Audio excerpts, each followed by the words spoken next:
This media is brought to you by Polyscope.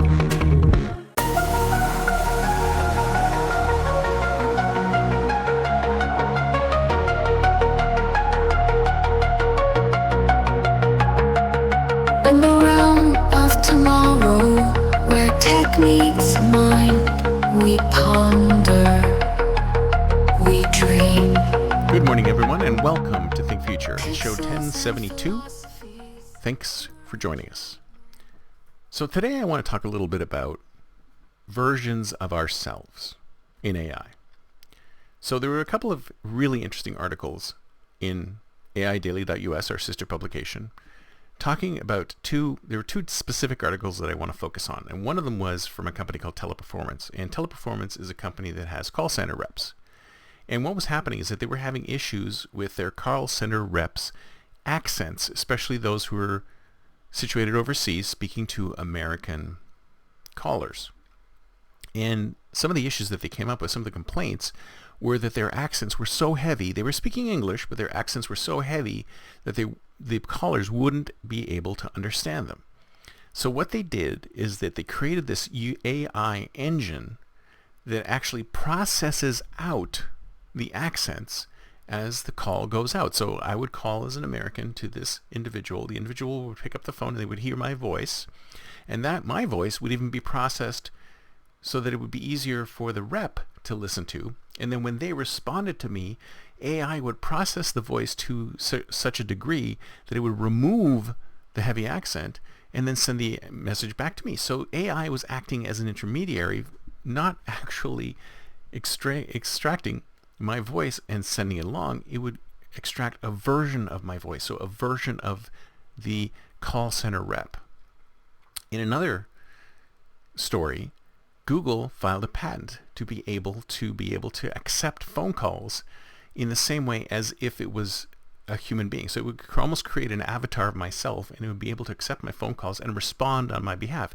Sort of like the AI granny that I don't know if you've heard of the AI granny that's supposed to pick up spam calls and keep people on the phone for a really long time to stop you from talking to somebody on the phone with spam callers. So they would be able to provide an avatar of a human being and have that human being act exactly like you so that it can do the interactions with other people. And Google has already been doing something like this in outgoing calls. For example, there's some situations where, say, you want to call in a restaurant to find out what time their hours are. Now, you could conceivably do it yourself, but no, Google's made it even easier for you because you can click on a button and they will call the restaurant on your behalf. An AI will call the restaurant on your behalf, get the numbers, get the times, and then put the times into the page on that restaurant and then report them back to you so that you'll know what they are. So we don't even have to pick up the phone and talk to anybody anymore, and nobody needs to pick up the phone and talk to us anymore. The final one, which I thought was really interesting, was the deep fake interview. I didn't even thought this was a thing. But apparently there's some individuals out there who are actually deep fake themselves in an interview. So they submit a resume, the recruiter calls and sets up a call. And then during the course of the call, they make some excuse to not turn on their cameras, and they use AI and some other combination of things in the background to act like they're a real human being, so that they're actually real, but they're not a real human being. It's a deep faked person. So the person who's actually on the other end isn't really a person, but they're trying to scam the HR person, the recruiter. And I thought to myself, how far away are we from actually being able to use AI? When I look at all three of these things, probably not too far away from being able to create avatars of ourselves, digital twins of ourselves, and then takes those digital twins of ourselves and put them between us and the rest of the world. See, pre-COVID times, we spent a lot of time physically connecting to each other. We were actually in the same space as each other. It was abnormal to not be in the same space as each other. But since COVID, that has switched. Now it's more normal for us to be separated by the screen than it was before. This is the normal. This is the new normal. The new normal is that we have this screen between us. And if that's the case, then we can basically represent ourselves to the world in any way we like if the AI is in between us. So similar to those, when you're on those calls and you can put those masks on and act like different characters and things like that, What's to stop us from being able to build AI engines that will allow us to present ourselves to the world in any way we see fit? And not only that, any way other people see fit, right? So let's say, for example, I'm wearing this shirt today. It's a burgundy colored top, but let's say you don't particularly like this burgundy colored top.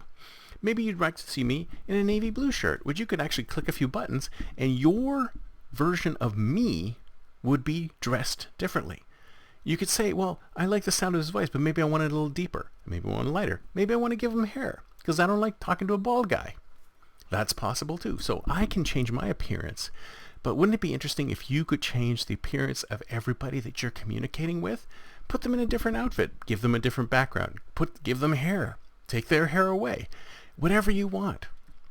We've come to a position in space and time where we can represent ourselves and we can represent others any way we like. Is there any reason why we shouldn't be doing that? Why can't we have ultimate control over our incoming and outgoing communications? But then you think to yourself, well, maybe I can modify that person's tone of voice so it's softer. Maybe I can make them sound better. Maybe there's going to be so much AI processing between us that there'll be nothing left of our humanity and we'll just have our AIs talking to our AIs. That's not far away. I was on a call the other day where there were more AI note takers than there were human beings. How far away are we from the day when our AI avatar and the other AI avatar are the ones that get to talk to each other and we can just go be sitting on a beach somewhere while our avatars do business? I mean, that's not so bad, right? I mean, why can't we build avatars today? We can, we should, that represent us, and we can send those avatars to our meetings for us, and the avatars can go off and have the meetings and do the work, and then we give them the burdens, and we can go off and do our own thing. How far away is that? Probably not too far away. Should we do it? Yes. That's it for me for today. See you next time, and until then, don't forget to think future.